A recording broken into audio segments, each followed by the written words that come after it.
नारायणगाव ग्रामीण रुग्णालयामधून रुग्णांना चांगल्या प्रकारची सेवा मिळत नाही अशी वारंवार तक्रार असल्यामुळे अचानकपणे जिल्हा परिषद गटनेते आशाताई बुचके, उपसंचालक doctor Bilolikar, civil surgeon doctor नानापूरकर, त्याचबरोबर पंचायत समिती सदस्य दिलीप गांजाळे, विघ्नर सहकारी साखर कारखान्याचे संचालक संतोष नाना खैरे, शिवसेनेचे तालुका प्रमुख माऊली खंडागळे, नारायणगावचे सरपंच बाबू पाटे यांनी ग्रामीण रुग्णालयाला भेट दिल्यानंतर ग्रामीण रुग्णालयाचा गलथन कारभार डॉक्टरांच्या समोर आला। डॉक्टर बिलोलीकर यांनी स्थानिक वैद्यकीय अधिकाऱ्यांना व स्टाफला चांगल्याचपैकी सुनावले। ब्युरो रिपोर्ट, विघ्नर टाइम्स, नारायणगाव। नोव्हेंबर 18 पर्यंत 90 झाल्या डिलिव्हरी आणि सीझर दोन्ही मिळून, आणि जुलै 18 ते नोव्हेंबर 18 या काळात श्री जाधवर मॅडम होती, पण नंतर स्वतः प्रेग्नंट झाली, सुट्टीवर गेली आणि डिसेंबर महिन्यात टोटल 3 एवढं डिसेंबर 92 डिलिव्हरी आहे। डिसेंबर महिन्यात किती? एप्रिल टू डिसेंबर नाही सुट्टीवर गेली, पण ही जुलै एप्रिल पासूनचे आहेत तोपर्यंतच्या, म्हणजे मी माझ्याकडे जेवढा आता आलाय डाटा कलेक्ट झालाय त्याच्यानुसार सांगतो की जुलै जून ते नोव्हेंबर पर्यंत ह्या टोटल 90 आहेत, म्हणजे डिलिव्हरी आणि सीझर दोन्ही। सर, इथली लोकसंख्या जवळजवळ 40 ते 50 हजारावर जाऊन पोहोचलेली आहे।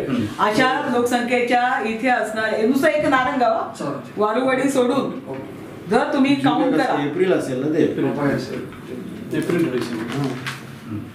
आजची इतकी 2 महिन्यापासून 1-1.5 महिना आहे ना। जाधवर कधीपासून नाही, ऑक्टोबर पासून। ऑक्टोबर सर, म्हणजे दसरा जस्ट चालू व्हायच्या आधीपासून नाही, तेव्हापासून नाही, तेव्हापासून ते म्हणजे गरोदर झाले आणि तिला त्रास होत होता, त्यामुळे ती सुट्टीवर झाली। मग ते सुरवचे डॉक्टर आणि नवीन आलेले करोड हे दोघं होते, मग करोड सुद्धा मेडिकल रजेवर गेले। मग आता इमर्जन्सी कोणी नाही म्हणून मग मला इथं तात्पुरतं घेतले, त्यांनी दोघांपैकी कोणी येईल जॉईन होईल यावं। आता मला 5-6 दिवस आहे, मी 10 तारखेला जॉईन झालोय। मला कुठल्या अँगलने वाटतं की हा डिलिव्हरी रूम चालू आहे, रोज किती होत असते, इथली परिस्थिती पाहून किती होतात डिलिव्हरी तायडे किंवा तुमच्याकडे असेल ते पाहून लक्षात येईल ना। बंद पेशंट झाले, रेकॉर्ड तुम्हाला काय सांगते ते आपण त्याच्यावर बघूया, म्हणून मला तुम्हाला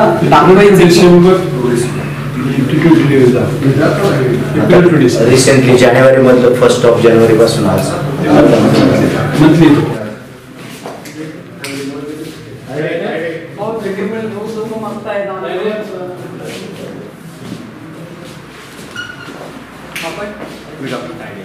कधी आला? डेप्यूट केले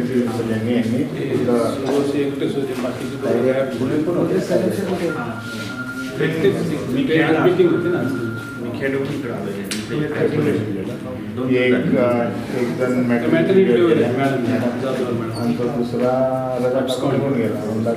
म्हणजे तुम्हाला पेशंटची किती गर्दी आहे हे कळेल ना, त्याच्यामुळे मला इथे डिलिव्हरी झालेले पेशंट दिसायला पाहिजेत। आता ते पण नाही, तो ड्रेस कोड तरी पाहिजे, आणि ड्रायव्हरला जो आहे आणि बाकीच्यांना असं ऑफिसला नाही, परंतु they should be in a decent ह्याच्यात असले पाहिजे। माझं पेशंटला टी शर्ट घाल, जीन्स घाल, चुकीचे ओळखपत्र आहेत ना, आणि ओळखपत्र लावायचं कुठे ओळखपत्र बघा ना, आता एवढे जण कोणाकडे ओळखपत्र आहे सर? काय काय करता येईल सुधारणा करण्यासाठी तुम्ही?